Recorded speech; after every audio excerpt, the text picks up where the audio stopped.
Hello, everyone. Dr. Scott Gray here, host of Top Minds, where we talk to the top minds in healthcare, life, and business, such as the founder of the Orlando Magic, Pat Williams, and many more, and how they're making a difference in the world today. I'm also the founder of over 10 healthcare clinics, Gray Marketing Enterprises, and a doctor training business to help them grow their practice. Now, today's episode is brought to you by GME Digital, that's Gray Marketing Enterprises, where we completely run your healthcare business marketing to drive more patients to you so you can focus on providing the best healthcare possible.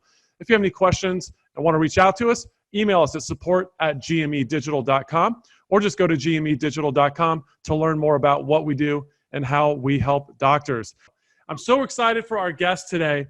Before I introduce our guest, first of all, I want to start by thanking Master Lloyd Irvin for setting this interview up. He is a coach. If you know anything about the UFC, you probably know about Master Lloyd. He's coached multiple UFC fighters that you know and love. And what I want to help you with right now is Master Lloyd's probably one of the best at teaching mindset. So I'm going to tell you right now to go to thegrapplinggameplan.com. Go to thegrapplinggameplan.com and get Master Lloyd's book on mindset. I've used a lot of his mindset things, everything from Android philosophy to many others in my businesses and even in my healthcare clinics. Go grab that book right now. Thank you, Master Lloyd, for setting this up, because today we have George Lockhart. Now, if you follow sports at all, you're probably aware of what George Lockhart has done. He's a nutritionist and chef who controls weight cuts for UFC stars like Conor McGregor and Daniel Cormier. He's managed the nutritional needs of boxers such as two-weight world champion Badou Jack, and just finished working with Tyson Fury, getting him ready for Wilder Fury 2, the rematch. Now, what you may not know about George is that he's also a U.S. Marine. So first of all, George, thank you for your service, my friend. I appreciate it, man. Thanks so much for having me on your show. Definitely, man. I'm so glad you're here. Now, a lot of people, they've heard of you because, working with guys like Fury and Conor McGregor and Cormier. So what a lot of people don't know is how you got here. So I want to go back and let's go back to the beginning. How did this whole thing get started? And how did you start into this business, going from the Marine Corps into helping, top athletes with nutrition? Man, it's been first off, I've been truly blessed. You know what I mean? I have been blessed. Opportunities have presented themselves, and I've just, because of the right mentors, like Lloyd being one of them, the right people, I was able to take advantage of those opportunities. The first one that came up is, I was in the Marine Corps and I was a combat conditioning specialist for the Martial Arts Center of Excellence. And I dealt a lot with nutrition in that aspect. And it was very similar to MMA fighters in the way that they have weight requirements and then they have performance standards. So even if you make weight in the Marine Corps, if you don't perform, it's not a good thing. I had met a guy named Brian Stan. He was also he's former WC world champion, and he was a top 10 UFC fighter for a long period of time, commentated for ESPN, the All-American.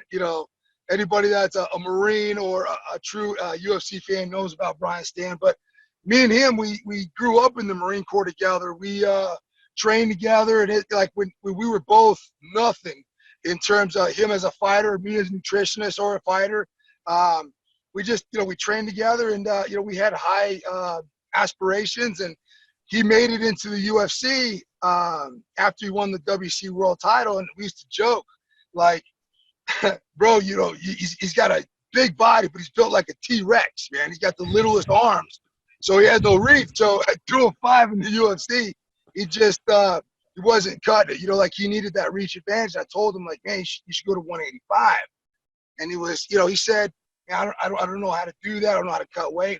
I've been doing nutrition for a long period of time. I've been fighting for a long period of time. I was like, well, I'll walk you through it. And I did that. And he had a very smooth weight cut. Greg Jackson saw it. And, kind of word started getting about. I went back for his next fight. We were friends. So I'd go out to all his fights and help him with the cut. And he's like, hey, man, do you think you could help out my buddy? I'm like, sure. And then he introduced me to John Jones. At the time, I didn't know who he was or anything. He's like, hey, this is John Jones. I helped Johns with the cut. And then it just kind of trickled out from there. It was word of mouth. And, we never spent a dime in marketing years. It just every fighter they told the next fighter in the next camp, and here we are. Yeah. So George, that's so interesting that you're able to break in like that. So, what differentiates you? Why? Because I mean, do you know how many UFC fighters have you worked with? Oh man, I would say, hundreds. I mean, there's 500 on a roster, but I know we've worked with over 500 UFC fighters. Obviously, because the roster constantly changes, but Yeah. over 500 UFC fighters. Okay, so obviously you guys have become one of the biggest. No marketing, just word of mouth. Obviously, you're doing something different. Why did you guys stand out as opposed to what other people were doing to help cut weight? We are the biggest. I think the person that literally has the most fighters in the UFC, probably has maybe tops five to 10 fighters. We're looking at like 100, 150 fighters that are active in the UFC. Wow. And the thing is, it's like there's a huge science component to it. And the more I started diving into nutrition, it's like, learning about, cells and how this cell works with this cell and this, like I started to realize like a big component is principles and also the human factor. The word diet means food you eat in a habitual way. And I think a lot of people, they kind of put the cart before the horse. Like it's not hard to write a program where when you look at the laws of thermodynamics, it's energy in, energy out. So if I give you less calories than you are using, you're going to lose weight. That's just, there's no ifs, ands, or buts about it. But when you take a look at the whole picture, I'm like, okay, what kind of lifestyle does this individual have? And what weight do they want to be? Now, the problem is when you go to a nutritionist and dietitian, they look at the weight. It's like, holy crap, they got 50 pounds to lose in a month. So what are they going to do? They're going to stick with the laws of thermodynamics. They're going to take away those calories. But the truth is, you got to either take away the input or you maximize the output. And if you look at principles, like I was talking about, the principles are, number one, what's the purpose of fight camp? To get better at fighting. The purpose of fight camp isn't to make weight. And if you keep that first and foremost, it makes the latter a lot easier. And when I say that, it's like when you first start fight camp, let's say I have a guy on 3,000 calories. Most people, and I don't want to stereotype, but I'm saying, 99% of people that have worked with nutritionists and dietitians, they're going to take away those calories. So instead of them keeping the same, what I'm doing is I'll change the macronutrients. We have a thing called win-win, basically what the body needs when the body needs it. And we give the body what it needs, meaning if you're aerobic, we give more fats. If you're more anaerobic, give more carbs. Like I'm not going to break it down and bore people to death. But doing that, you have the same caloric input, but the difference is like as the camp goes on, they get in better and better and better shape. The better shape they get in, the more calories they're obviously burning. So we're not taking away calories. We're just trying to maximize the amount of calories that they're able to burn. The other way, where people pull calories, what happens is a calorie is a measurement of energy. It's a measurement of heat and energy. So if you look at it like that, it's like if I'm taking away calories, I'm taking away energy from a fighter and expecting performance to increase. That's not going to happen. And what happens is they grind, they work their butts off there in fight camp. They pull the calories. So what happens, they start slowing down, and what happens, the weight loss doesn't come. So the only thing they have left to do is pull more calories. And it's a nasty cycle because you'll get a lot of guys that they're hardly eating anything and they're no longer losing any weight because they don't have the energy to actually burn the calories. Wow. Yeah. And I've heard you say before too that, really the best way to lose weight is the more muscle you have, the more water you have. So the more weight you can lose. So really got to be working on growing muscle, don't you? Right. Well, that's the thing. Like with us, like when obviously we work with a lot of fighters and stuff. We also work with a lot of celebrities and everyday people. The principles apply for everyone. It's just how you apply them. We don't have one set of rules. But when somebody comes to me and they're like, I want to lose 50 pounds, a lot of times what they're telling me it's not necessarily that they want to lose 50 pounds. This is what's hard to get with people because everybody looks at that scale like it's the end all be all. But I always tell people, if I got a guy that's 400 pounds and he's 50% body fat, and then I get him down to 200 pounds and he's still 50% body fat, I just created a small version of your old self. You look exactly the same, just in a different way. Like, the purpose is not to get a smaller version of you, but to change the actual makeup of yourself, you know? And so, you know, some people, it does come down to losing the weight. With a fighter, obviously, we have a very specific weight we have to get to. But with people, I want to look at the more, like I said, the human factors. I want you to start looking like, how do your pants feel? Like, you're having to buy new clothes, but you're not losing any weight. That's actually a really good thing, because that means we're holding on to muscle. And that means the more muscle I have, the more calories my body, like you said, is consuming. Muscle eats calories like it's going out of style. So definitely something we take into play, and something we definitely looked at when we worked with Tyson. Yeah, definitely. So, you know, speaking of someone like Tyson, it's my understanding that did he come in bigger in this than he ever has in any other fight, or where did he come in weight wise? So he weighed in at 273 pounds on weigh-in day. Yeah, definitely heavier. His last fight, he weighed 250. And if you look at the pictures of his last fight and now, he's over 20 pounds heavier, but he's leaner. You know, that's a lot of people don't realize, like, how significant that really is. Yeah, definitely. I mean, that's a huge difference. So how did you guys decide that? Does that go back to strategy that the trainer is saying, we want to come in bigger and leaner? I mean, how is that decision made to kind of like give you a guideline of what you're aiming for through camp?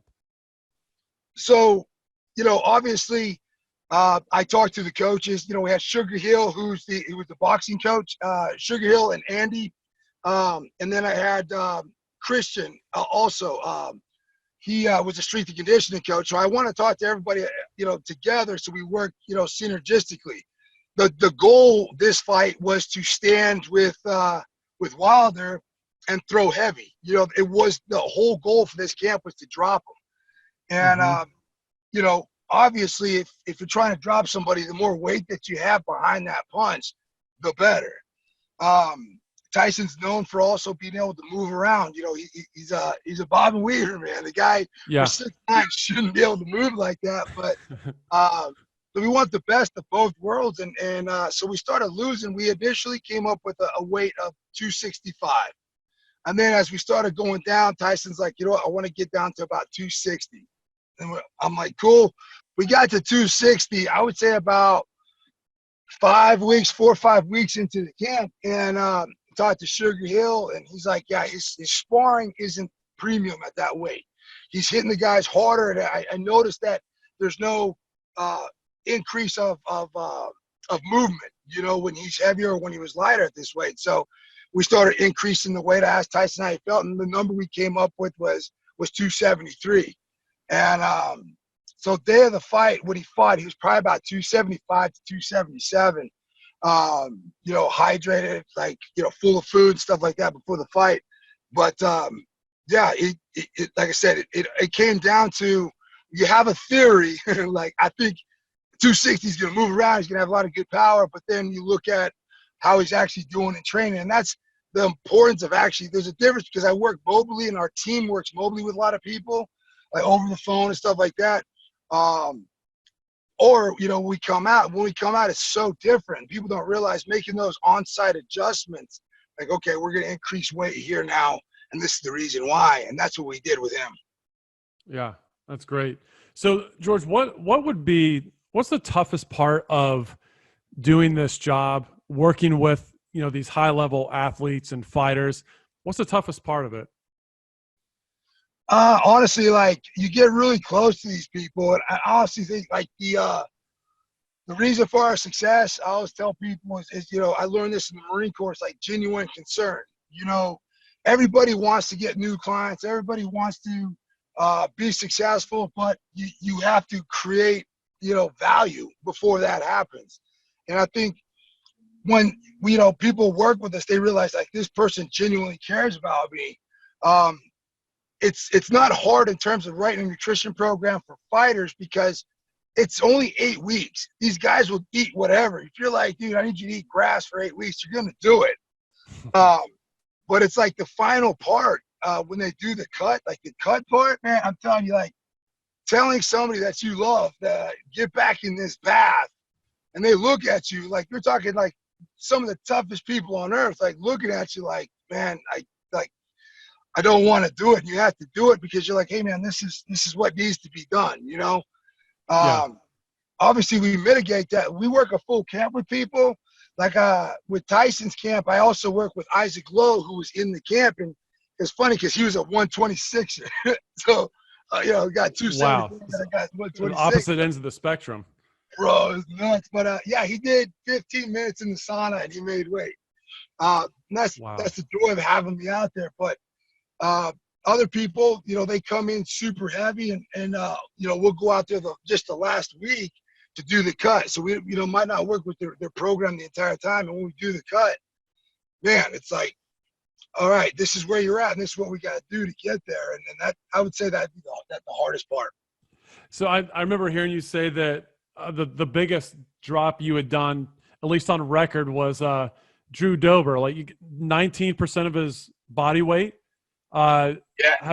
Have you done anything bigger than that on record since then? No, not on record. That was, I think that was actually recorded in California.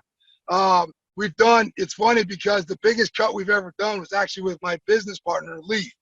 He did 50 pounds in it's about 2 weeks. Wow. Yeah, he's one of those guys, when he was in the Marine Corps, he was bigger lying down than he was standing up. He was just so freaking wide. He's just a mountain of muscle. But he didn't have the longest reach. And he had a fight schedule. He's like, what weight do you think I should go at? And I'm like, honestly, man, you'd be a good 155er. And he was walking around 205. And being Leaf in the fashion, he's like, okay, I got to fight. I'm like, when? He's like, 2 weeks. And I'm like, oh, shoot. I'm like, dude, that's 50 pounds, bro. So doing something that fast and that much weight, like, where is he at when he's actually getting to the fight? I mean, does he have the energy, or was that a little too much that it affected his ability to fight? Right. So, there's things that we do and things that, like, if it's funny because if you do something, people think that that's your practice. Like that's what we want. No, that's just the case that was provided for us. You know what I mean? Like, I'm not like, yeah, you should drop 50 pounds in 2 weeks. I was like, yeah, I would never do that with a client. We would never do that with a client. But obviously with us, we're like, all right, let's see what we can do, Yeah. And this was, during the time, like IVs, like he wasn't in the UFC or anything like that. So we loaded him up, and that's the purpose of IVs, for a very quick rehydration. Yeah, he dropped the weight, and honestly, man, he looked like baby Godzilla coming into the cage the next day, going against the guy. Like, he looked like he was 3 weight classes bigger, which he probably was at that point. Oh my gosh. Wow. Now I know, obviously they took the IV away, and it sounds like you're more of a fan of just the regular way, not using IV for rehydration. Yeah, no, I absolutely I am. I will tell people, like I will say, like IV is kind of like the protein bar of rehydration. Like, yeah, you really can't mess it up. You just open the package and eat the bar. Is it optimal? Like, we'll break things down. Like, we find out, okay, how much glycogen does an individual hold? How much water is attached to that glycogen? How much weight did they cut? And from that, how much of that needs to be rehydrated with sodium, magnesium, calcium, and obviously potassium. We'll find out some people it's like 5,000 milligrams, 4,000, and that doesn't include what they get through sodium through the meals that we provide. But a lot of people, when I was working during the IV days, they would take 2 IVs. They wouldn't even cut weight. They'd take 2 IVs after weigh-in, and each IV's got 9,000 milligrams of sodium chloride. So they're taking, ingesting 18,000.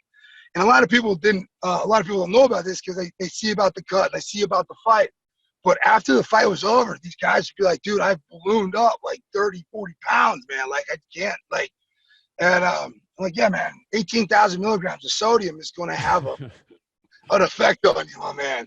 And Absolutely. then also when they're dehydrated, you know, there's I've seen, like, you know, collapsed veins, you know, there's so Oh many yeah. different things that can happen out there. Whereas if you do the oral rehydration, they've done side by side test studies. If you have over 24-hour period, your rehydration, it cools the body down. It's a lot more effective, and there's no negative repercussions, like nothing that's going to happen like taking an IV. But Hmm. that doesn't, like, people are like, oh, so you're against IV. No, you got to look at what's the IV, the purpose of it. Like being in the military, IV, like we'd have like heat casualties, you know, like you don't, I'm not going to try to orally rehydrate somebody. You freaking stick them, stab them, freaking tape it to their shoulder and send them on their way. You got to start rehydrating quick. And that was the Yep. purpose of an IV, to get those nutrients in there. You know, one of the purposes of the IV. Yeah, but if you have the time to just do it naturally, just do it that way, right? Exactly. Everybody's all about natural, but when it comes to an IV, they're like, you know, got to eat this and got to eat that. Your body's going to intake things naturally. And then they're like, but stick me with a needle and shove 9,000 milligrams of sodium in my veins. And that's, you know, that's going to be more proficient than your body accepting things naturally. And the cool thing is like when you drink, we do it very slowly. Everything's timed out. You'll feel like, okay, I feel good. I feel like I can eat now. Whereas with the IV, and I've seen this actually happen with fighters, they'd get an IV and they'd actually start getting sick. Hmm. So you can't. It's kind of like with drinking oral rehydration, you can kind of slow down the process. Once you take an IV, that's all she wrote, man. Like there's no like pulling it out No turning or slowing back. things Yeah. down. Nope, that's it. Yeah. So, going into that, what do you see as some of the biggest mistakes people make? You know, and because I've heard people say that there's a lot of people that just don't know what they're doing that are helping people cut weight. What are some of the, like, maybe the main one or two mistakes you see being made? You know, man. In terms, so there's two sides. You got the fighter side, and then you got, like you said, the people that don't know what they're doing. It's funny because people, I'm not a registered dietitian. You know, I tell people that we do have people that are on our team that are registered dietitians. Not because we sought them out, but it's like, okay, well they have another aspect that improves the whole team. We work as a massive team, you know. But a registered dietitian and weight cut specialist are two totally different things. People are like, well, George Lockhart is not a registered dietitian. I'm like, yeah, let's say I was. How would that help me cut Drew Dober 30 pounds in 3 days? You tell that to a dietitian, they're going to be like, they're going to die. Like, honestly, if you read like in literature, you know, if you're at 10% dehydration, they're like, you're danger zone. 15%, you're dead. And like Drew Dober dropped 19, and he's like he's like, dude, this is the easiest weight cut of my life. You know, that's not something Wow. that we tell people to say. We just, hey, you know, like we don't tell people like you have to, you know, tweet this, or you gotta Instagram that. You do what you do, and people always say that was the best cut, and I felt the greatest. He actually knocked the guy out in the first round the next day. Wow. So, hey, so speaking of your team, how big is your team, George? So, you know, it goes up and down, man. Business is business, and it's like, you know, we're always looking for the best. And right now I think we have 5 guys that we send out, like that are actually on the team. And in terms of certified people, we're probably looking close to, I would say, 400 to 500 people have been certified under us. Wow. Which means that they go to the fights. Like we'll have a main person under us at the fight, and they'll come and actually help. So if you live in New York, and we have fights in New York, we have our guys out there in New York. We have Vincent out in New York. We have Jay out in New York. And people, they show up there. They already know what they're doing because they're certified. But we want them to get as much practice as possible, because, you know, there's a lot that can go wrong. And I've been doing this for years. And the moment I think, like, man, I've seen every scenario, man, something new comes up. Yeah, absolutely. So, George, I know you're not going to be able to say much, no, despite what you know or may not know or whatever. But Any predictions on Conor's next fight? Obviously, people are talking about it, and is he going to stay at welterweight, go to lightweight? Do you have any guesses of what you think? You know what I love is that I don't know, and I love not knowing because I can make a guess. When I know, it's like Then you got to be careful, right?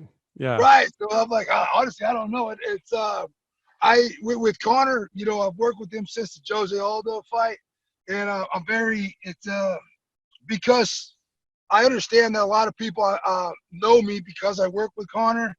That relationship's extremely valuable. Like every client is extremely valuable, and I want to make sure that their privacy and whatever it is isn't out there. And the one thing I've realized is like the less I know, the better. So I literally am like, don't tell me until I need to know. So honestly, I think he's going to stay at welterweight. I really do.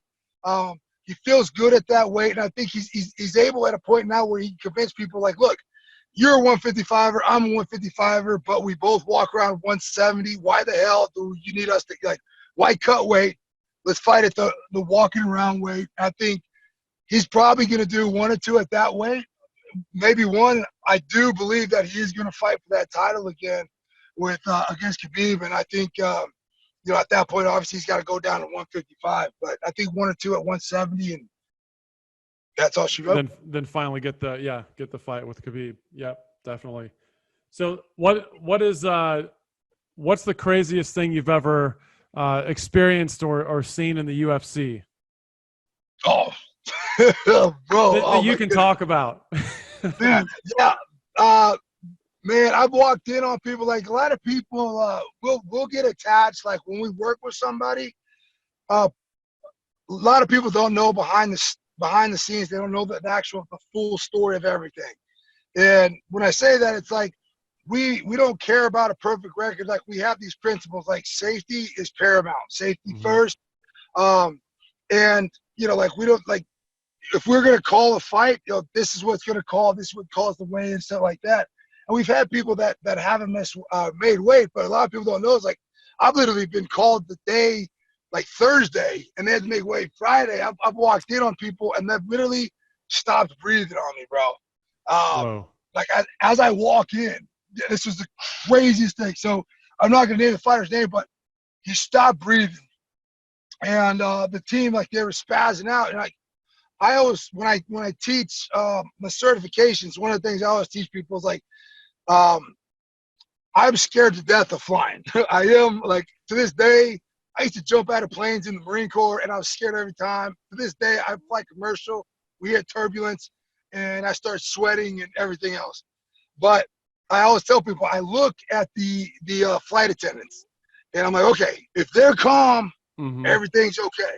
If I saw a flight attendant flip out, I would probably pass out. I'm not even gonna lie. And I was telling the students, I say, look, you guys are the flight attendants for that team. During the weight cut, you are the coach, and you got to take that command presence. You better know what the hell you're doing. So like I walked in there, everybody's flipping out. You're calming everybody down, because like if a fighter goes out and they come to and everybody's tripping out, they surround the fighter. Obviously, they're trying to do what's best for him, but he doesn't have room to breathe. He's gonna panic. Put the fighter, I put his head down. They were trying to sit him up, which, obviously, if your blood pressure's that low, the best way to increase it is actually lay down. Lift the legs up, get the blood pressure back into him. But we also had to, we had to cool him down. I had my team there. They were icing his chest, icing the back of his neck. And when he came to, I was basically telling everybody, shut up. But like, he came to and he looks up at me. And I'm like, hey, buddy, how's it going? And he looked around the room, and he's like, and he starts like, why the fuck are you all yelling at me? They're looking at me. And I'm like, and they were like, they're looking at me. And I'm like, oh, man, like we were just chilling, just sitting here talking, and he started calming down. And the big thing is that, like, fighters, they want to sit up and they want to, but he actually lost all feeling in his extremities. So it was one thing I didn't have to worry about him sitting up, but he's like, I can't feel my arms and legs. And I'm like, give it some time, my man. And we started hydrating him. They were like, well, what if, there's a certain weight where the fight still isn't going to be canceled, but if you go over that, obviously, even if the other fighter allows them to be overweight, they won't even allow the fight. But I told them, like, dude, you guys have to hydrate them. We used our rehydration formulas. Within 20 minutes, man, they're like, dude, you look like an entirely new guy. Like, yeah, man, it's, like I said, understanding not only the science, but the emotional intelligence. And that's one thing that we teach a lot. Like, when it comes to cutting weight, man, you have a lot of theoretical knowledge, you have a lot of book smarts, but if you don't have the emotional intelligence to notice a fighter's breathing heavy, or a fighter starting to, his feet are cringing in the bath, like, you have to be able to read these things, read these signs. And your job is not only to do the right scientifically, but to calm a fighter down, relax the fighter, give them that confidence in you. Because when it comes fight time, guys look up to you like, all right, man, I'm putting my life in your hands, and you really are. They are. So, yep. I've seen people pass out. I've seen people, like I said, stop breathing. And it's more times than I wish, you know what I mean? Like, I wish I didn't ever have to see that, but it happens. Just the reality. But I mean, it also shows the importance too of having someone that knows what they're doing. I mean, can you imagine if, some random guy was doing this and walked in on him out of breath? Who knows, he's not breathing. Who knows what would have happened? But yeah, shows the importance of what you guys do, man. It's awesome that, you have, you're training people, you're doing it the right way. You've studied the nutrition. And, I think that's obviously what separates you and why you have, 100 times more fighters than anyone else in the UFC. So, I mean, keep doing what you're doing, man. It's awesome. It's great, for the sport. It's great for the fighters. And it's just exciting to see, where you're going to take this thing. So I want to wrap it up because people don't realize this. You've been on the road doing all this stuff with these fighters and all this stuff you have going on. You literally just got back. You're home. Your family's in a restaurant. You're like outside. And so I want to let you go so you can get to be with your family for the time that you have. But I really appreciate you coming on here, George, and talking with us. Hey, how can people learn more about you, your partner, and what you guys are doing? They can go to our website at lockhartanleaf.com. They can follow me on the Lockloaded MMA or Lockhart and Leaf on Instagram. There's also, if they want to actually learn like our system, we have the books on BJJ Fanatics. And if they want to get certified and actually work with me and Leaf, our goal, we have tons of goals, man, but one of the biggest goals is to get the knowledge out there. So even at the amateur level, you have people that are certified underneath us. They're taken care of because, like you said, the importance of somebody actually knowing what the heck they're doing is just invaluable. But thanks again for having me, man. I really appreciate it. Yeah, man. It's been a good time. Thank you, George. Very educational and fun talking with you. And just I want to spell that out for people. Lockhart and Leaf is Lockhart, the word A-N-D, and Leith. So it's lockhartandleith.com. Check out what they're doing. Get certified. Get their books. Just top of class if you want to be in this type of profession. So thank you so much, George. Have a good one, man. Hey, you too. Thanks so much, brother.